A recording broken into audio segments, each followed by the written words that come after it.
Just another day in the MMA world. Conor McGregor meets Donald Trump at the White House and was even giving a speech and taking questions from reporters in the briefing room of the White House. Chandler,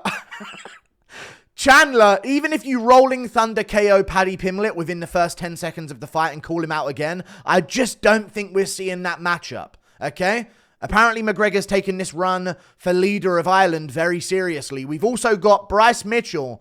Since UFC 314's press conference, Bryce Mitchell claims that he has been visited by demons in his dreams ever since he had that press conference with Jean Silva, and they are trying to possess him in some way. Jean Silva then responded to this as well, and also Marvin Vettori, cooked me on Twitter, so I had to go back at him afterwards. But Marvin Vettori, exposed me for, ignoring an interview of mine. And it got some traction on Twitter when I responded to it, so I thought I'd chuck it in at the end, just to show it to my YouTube audience as well. Because some of you guys aren't degenerates and aren't on Twitter, which I value you for, and I think you're very, very correct for not being on that absolute degenerate platform.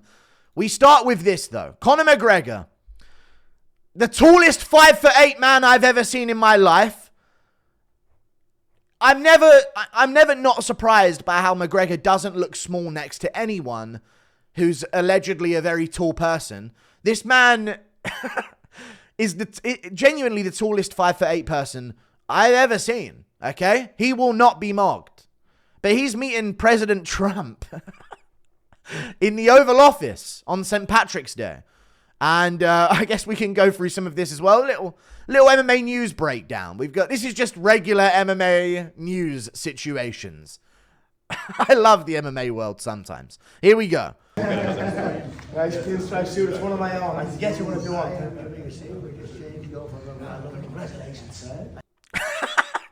As you can see here, we're taking over Gulf of America. Congratulations. Absolutely wonderful you're doing now, yeah? He's just like, oh yeah, Conor McGregor, I'm taking over the Gulf of Mexico and I'm making it the Gulf of America. Which, in my honest opinion, if you want my non-political take on that, it actually makes more sense because it's not the Gulf of the USA. It's the continent of America. So, when did Mexico get fucking claimed? You know what I'm saying?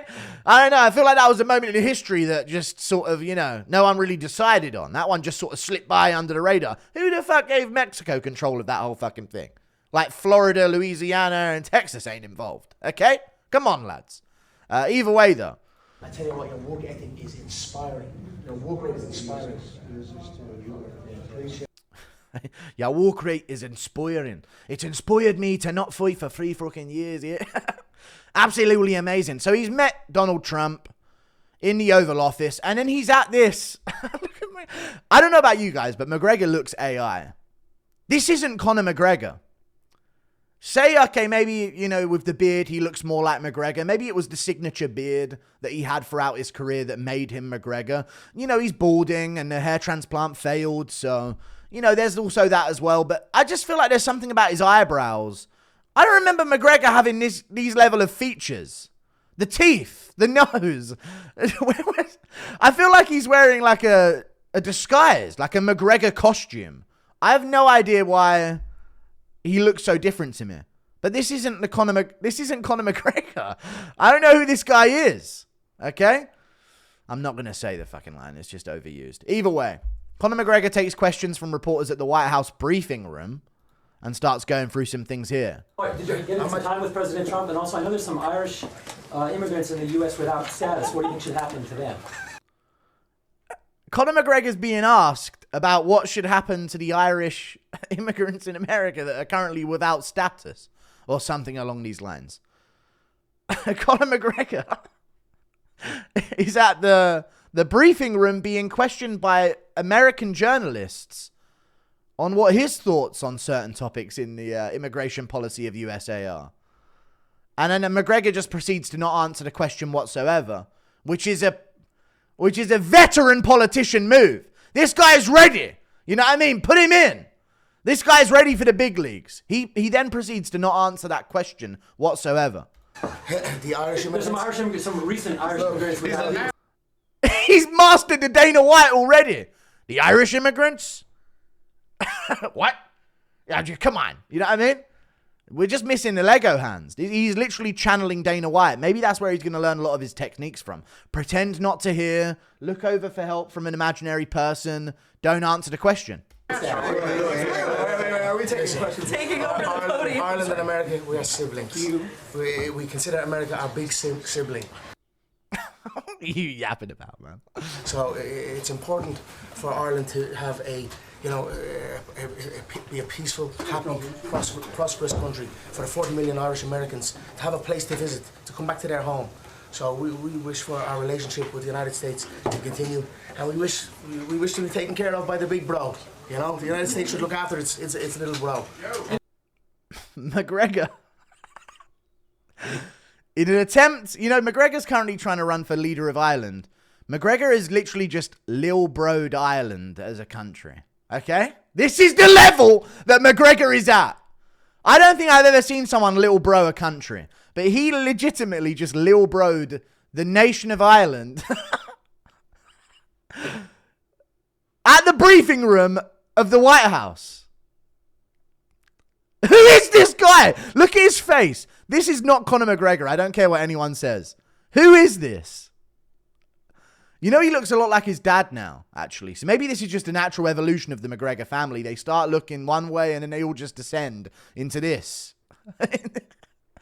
Jeez, either way. And that's how we feel. How about the Ireland and trade? America. What about, there's some trade disputes between the U.S. and the EU, and how do you think?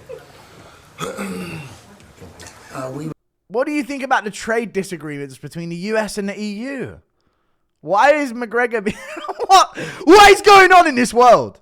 We wish exemption. Ireland wish exemption. We actually have some stuff that we I have will to do say, right now. Appreciate it. Connor is here to meet with the president. He'll be meeting with him later this afternoon.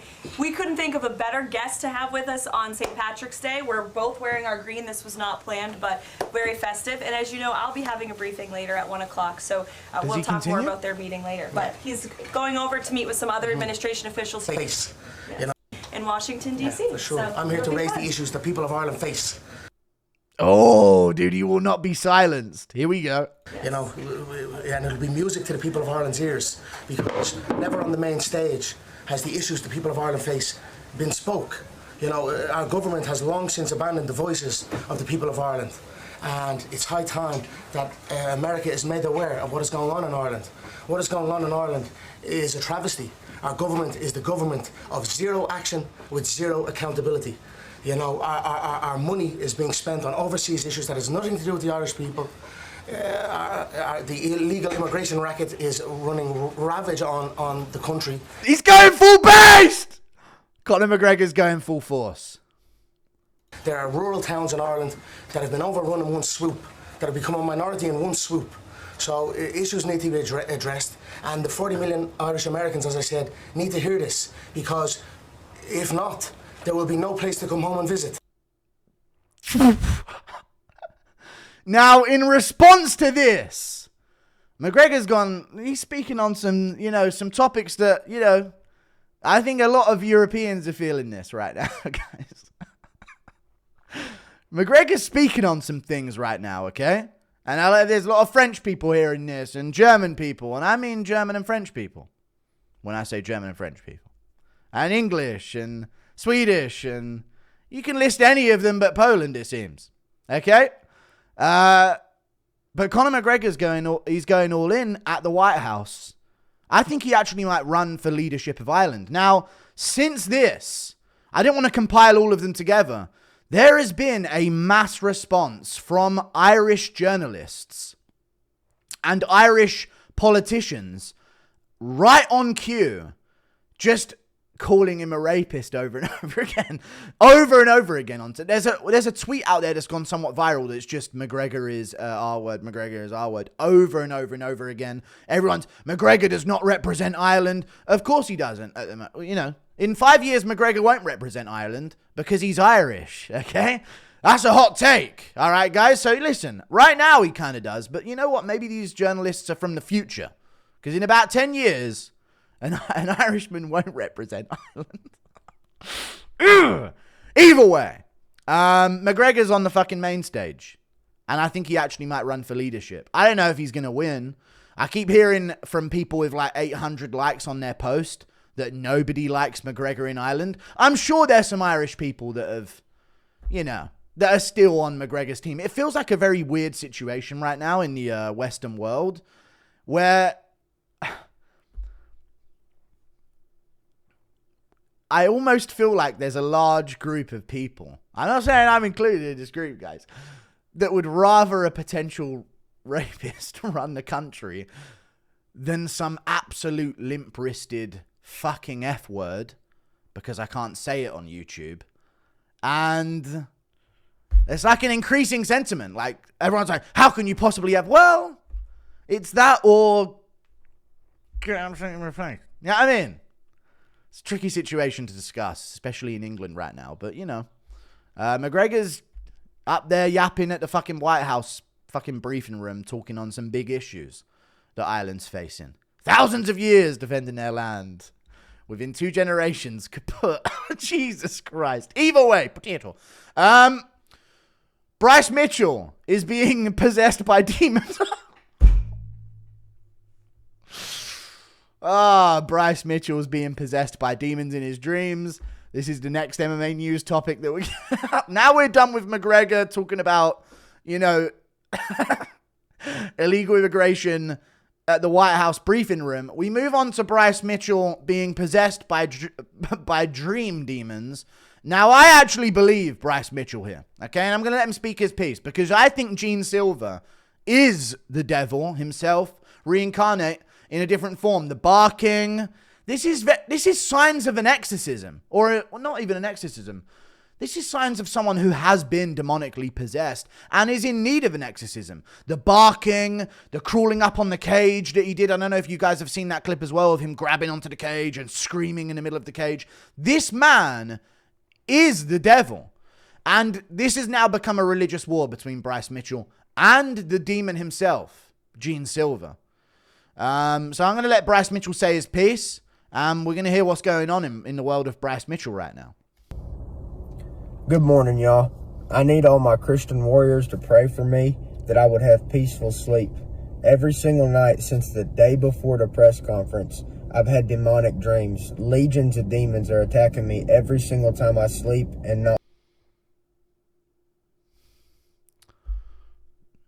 This is serious stuff, okay? I don't know what kind of hex or what type of voodoo Jean Silva is playing with here, but I'll be honest with you, I'm gonna come out and say it. There is no place for it in the MMA world. And Bryce Mitchell will rid us of that absolute fucking demon that we know he is. He's a satanic monster, Jean Silva. He's gonna rid us of this demonic presence when he achieves his successful Holy Crusade at UFC 314 to Miami. We ride for Miami, okay, guys? And Bryce Mitchell's gonna choke the demon out of that boy. Live on pay-per-view. I'm looking forward to it. But we pray for Bryce. Because he's being possessed. You know what this is? There's more to it than this. Okay? There's layers to this fight that people aren't quite considering. I've never seen promo like this. Okay? Now I'm in. Not one time have I seen any peaceful sleep since that day. These demons... You could always call up Josh Emmett. I'm sorry, Bryce. It's just right there waiting to be said. I'm sorry. I love you, Bryce, obviously. We were all supporting you. I just had to, It's right there. Dude, someone in the comments would have said it. I had to get it out there first, okay? These demons surround me and they try to fight me and provoke me to anger. And then the dream will switch. And they charge him interest at times as well. And they'll send beautiful women. And they're trying to get me to lust, to cheat on my wife. Succubuses. Don't fall for the temptation, Bryce. Don't fall for the temptation. We all know what's going on here. Okay? Don't let it happen, dude. You got to fight against this shit. And hey, all this sleep that you're missing out on, you owe Jean Silva that sleep. Okay? And he's going to pay it back. All right? When he takes a nap live on pay-per-view at UFC 314. I'm amped. Satan's using 2 of my weaknesses to try to expose the evil in my own heart, which is anger and lust. However, where I am weak, the Lord is strong. So please pray for me, especially if you're fasting right now. please pray that I would have peaceful sleep, that God would send Michael, Gabriel, Uriel, and Raphael, Samson, and King David to watch over me and protect me with the shield of faith. Remember, guys, we wrestle not against flesh and blood, but against spiritual wickedness, dark principalities, and evil powers in high places. True. This is what needs to be said. Get Bryce Mitchell up on that podium at the White House, dude. I'm not just fighting a man on April 12th. I'm fighting a man possessed by a legion of demons. I'm in! God damn it, I'm in! Tell me anyone who's got you more hyped for a fight than Bryce Mitchell. God damn it, I'm in. We're taking out demons in the U. This is the run that we're on. Okay? This is a holy war. In the UFC, live on pay-per-view. Don't miss it. This can be the biggest fight ever. Okay? And good will vanquish evil. That's what we're hoping for, at least. When I simply said the name Jesus, he was provoked to maliciousness. Barking. Screaming. This is a demonic person. He's possessed. We've said this about Jean Silva. Oh, the fighting nerds, this gimmick. This, the show of the fight. There's more to it than that, man. These guys are absolute Satanists. I don't know if I have any proof of that, but I sense it with Jean Silva especially. Okay? I sense it with him. And then Mauricio Huffy changed his surname. There's a lot of stuff going on with those fighting nerds, you know? And then there's the rest of the fighting nerds they don't even talk about, the ones that lost. There's loads that are still in the UFC. They're probably chained up in the fucking shed of the gym, and they're just draining their life force to power the rest of these guys on some ritual stuff. Thiago Moises, I haven't heard from him since the fighting nerds burst on the scene, and he trains with them. Where's Thiago Moises?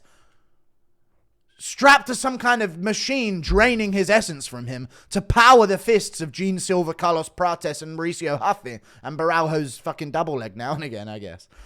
This is demonic stuff. And he started barking like a dog and chanting F you, F you, F you. Demonic shit. I actually agree with Bryce here. This is good versus evil.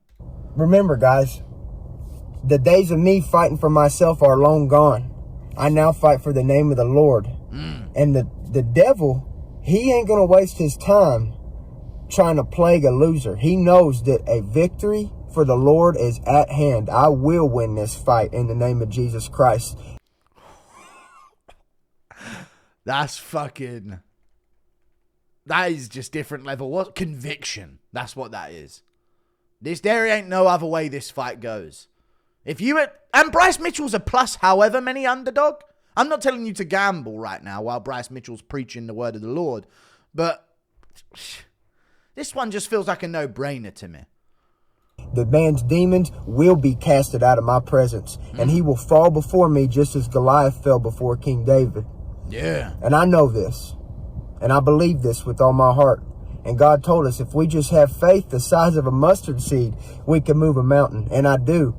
But right now, I need y'all's help.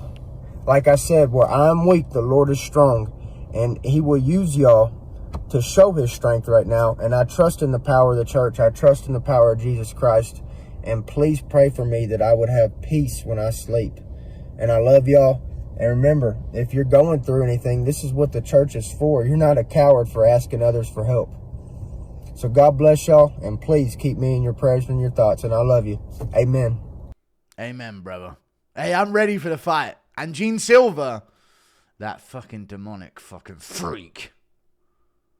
I don't mean to swear after you just gave fucking sermon. I just swore again. God, I'm no better than Jean Silva, Bryce. You're going to have to choke me out as well. This absolute demon. Look at this demon. You know what the fighting nerds' glasses are? They're disguise glasses. The nose comes with it. We know what this is, okay? I feel like the nose came with those glasses, Jean Silva. A disguise. Why is he trying to disguise himself at the press conference? What are you hiding behind? Imaginary glasses on all of them.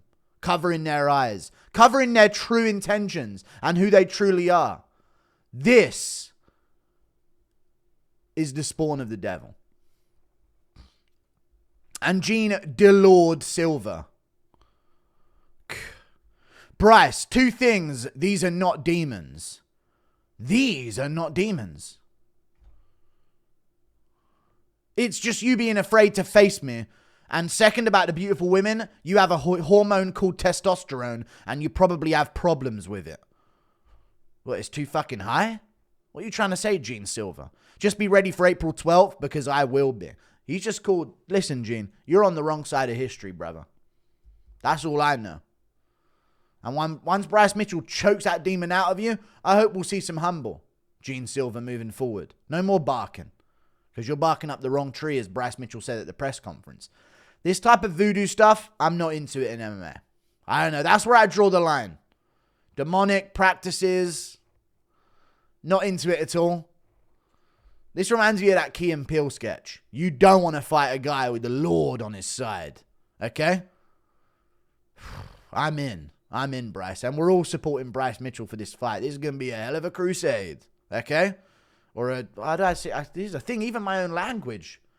A hell of a? Damn it. The F? Oh, God, either way. Sorry. I'm tainting this whole thing. Either way. Bryce Mitchell, we're all behind you, brother. Marvin Vettori cooked me on Twitter. I don't know what I'm doing with this video, but there's so much weird stuff going on in the MMA world. I've got to cover it all. I posted this about Vettori versus Delidze too, as I pick my nose.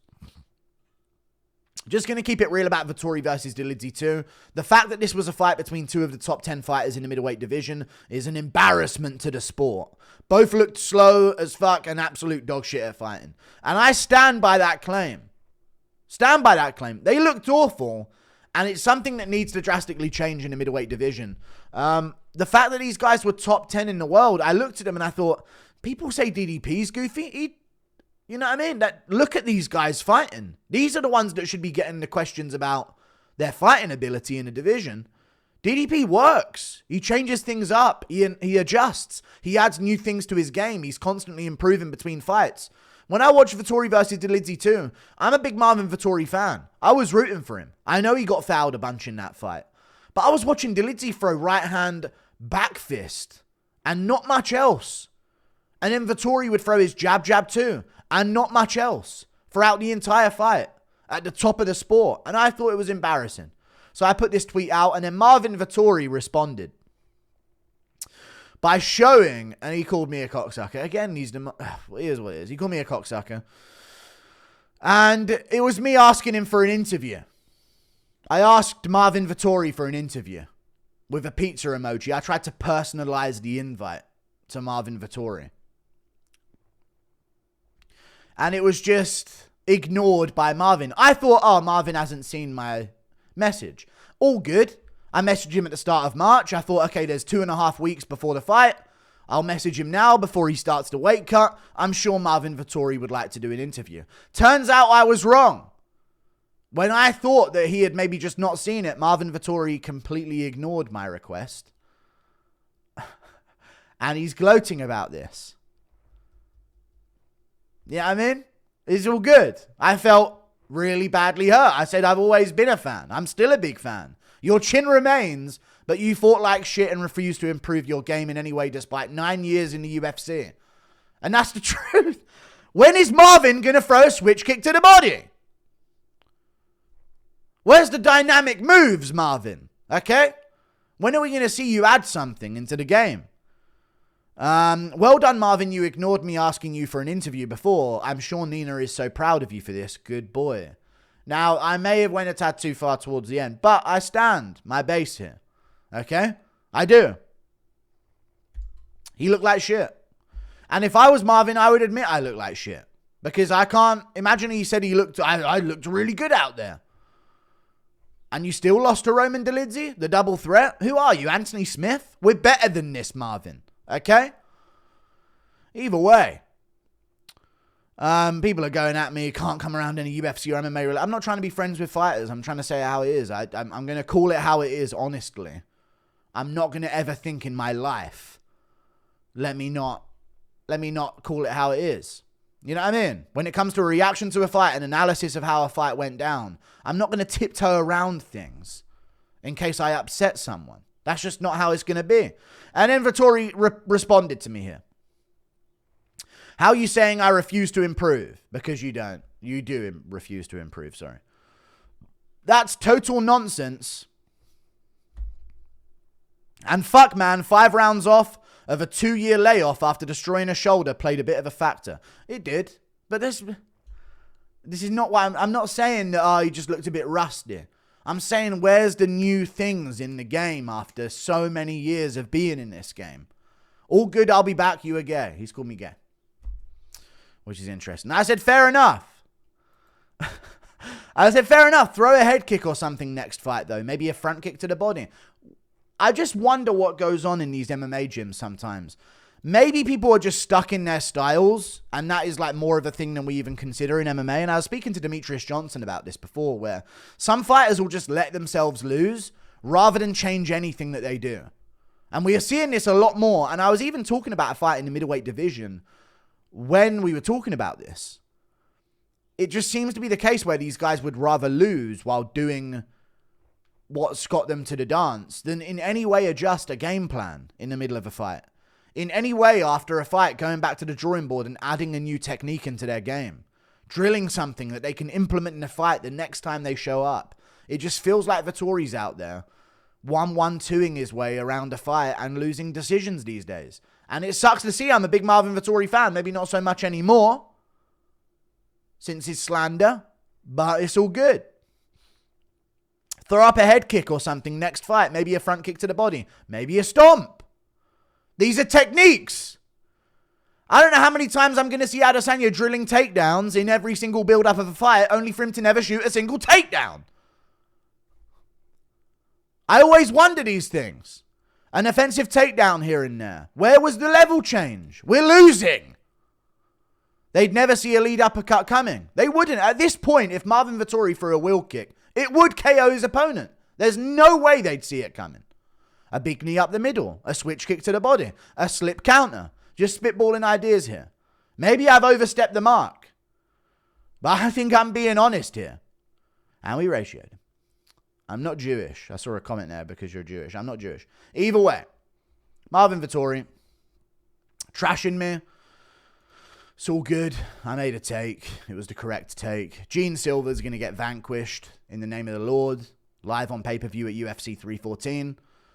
And Conor McGregor's giving a speech at the White House briefing room on St. Patrick's Day. Chandler, give it up. He ain't fighting you. Like and subscribe. Thank you for watching. Toodle pip. I'll see you later. Goodbye. Yeah.